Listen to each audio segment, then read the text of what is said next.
دور حدیث کے ممنوع اور بیان کرنے پہ پابندی کا دور ہے۔ دوسرے دور حکومت نبی مکرم کے بعد، سرکار کی رحلت کے بعد دوسرے دور حکومت میں حدیث کو روکا گیا کہ کوئی حدیث نہیں بول سکتا، قرآن کی بات کرو بس، حدیث سے متعلق کوئی بات نہ کرے۔ آج حدیث کے نام پہ ادارے بنانا اور تنظیمیں بنانا آسان ہے، مگر یہ کوئی یہ بتائے کہ حدیث کے ساتھ ہوا کیا۔ 80 سال تک حدیث بیان کرنے پہ پابندی۔ اسی مجلس میں مجھے نہیں لگتا کہ کوئی 80 سال کے 2-3 سے زیادہ عزادار تشریف فرما ہوں گے۔ 80 سال میں تو پھر بھولنے کی کیفیت ہو جاتی ہے، پھر انسان بھول جاتا ہے، پھر اسے یاد نہیں رہتا۔ 80 سال کے بعد آپ پوچھیں گے کہ صاحب آپ کو یاد ہے کہ سرکار نے کیا فرمایا تھا؟ آپ صحابی ہیں، آپ 90 سال کے ہیں، 80 سال کے بعد مثلا 10 سال کے تھے جب سرکار کو دیکھا تھا تو یاد ہے؟ کہیں گے 10 سال کا تھا، اس کے بعد تو بیان ہی نہیں کرنے دیا، وہ جو کچھ تھا ذہن میں وہ بھی ہمارے نکل گیا۔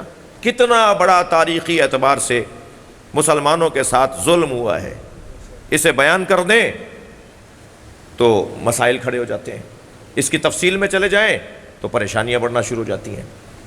حضرت عمر ابن عبدالعزیز، کیونکہ معصوم امام نے کہا ہے کہ یہ ہمارے لیے بہتر تھا، اس لیے میں احترام سے نام لے رہا ہوں۔ حضرت عمر ابن عبدالعزیز نے آ کر یہ 3 نوٹیفیکیشن جاری کیے اپنی حکومت میں۔ ایک، فتح واپس کرو، آل رسول کو، فاطمہ کی اولاد کو، سیدہ کی اولاد کو فدق واپس کرنے کی بات کی۔ دوسرا، اس نے مولا پہ جو سب و شتم ہوتا تھا، مولا پہ لعن کی جاتی تھی، بچوں جوانوں کیا بتایا جائے، ممبر پر کوئی خطیب اس وقت تک خطبہ مکمل نہیں کرتا تھا، اور اگر کبھی بھولے سے یا قصداً وہ مولا کو کچھ کہے بغیر، گالی دیے بغیر، لعن کیے بغیر، سب کیے بغیر اپنی گفتگو شروع کر دیتا تھا تو مجمع ٹوکتا تھا کہ آپ نے آدھا خطبہ پڑھا ہے، علی کو تو کچھ کہیے، تو پھر مولا علی کو برا بولتا تھا پہلے، پھر وہ خطبہ شروع کرتا تھا۔ یہ ہوا ہے 10 سال تک، اور یہ اس نے پابندی ختم کروائی۔ اور تیسرا کام اس نے حدیث جو ممنوع تھی کہ کوئی بیان نہیں کر سکتا، اسے آزاد کیا کہ نہیں، جسے حدیثیں یاد ہیں وہ بتائیں۔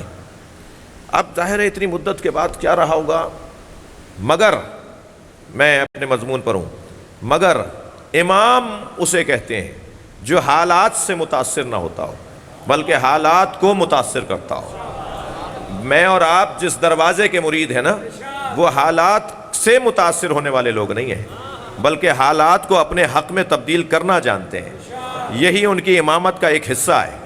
تم نے حدیث پر پابندی لگا دی، توجہ، تم نے حدیث پر پابندی لگا دی کہ کوئی مسجد میں حدیث بیان نہیں کر سکتا، کوئی مجمع میں نبی کا قول فرمان نہیں سنا سکتا، ہم تمہارے پابند نہیں ہیں، لہٰذا امام ایک وقت میں اپنے گھر میں 100 غلام اور کنیزوں کو رکھتے تھے، 100 لوگوں کو گھر میں رکھتے تھے کنیز اور غلام کے عنوان سے، اور انہیں محدث بنا کر، حدیثیں سکھا کر، جب دیکھتے تھے کہ یہ عالم اور فقیہ بن گئے، پانی پلانے کے بہانے سے آزاد کر کے مبلغ بنا دیتے تھے۔ خود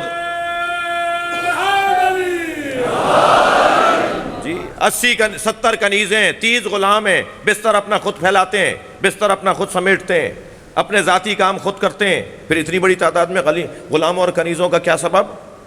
کچھ کو آزاد کیا، کچھ کو اور خرید لیا، انہیں گھر میں رکھ کر انہیں احادیث، تعلیمات، تفسیر قرآن پڑھا کر ایک مضبوط مبلغ بنا کر پھر امام۔ گھر میں تو تم نہیں رک سکتے نا مجھے، مثلا امام کا ایک زبان حال یہ کہ تم ہمیں گھر میں تو نہیں روک سکتے نا، ہم اپنے گھر میں حدیث پڑھا رہے ہیں، مسجد میں نہیں بیان کر رہے۔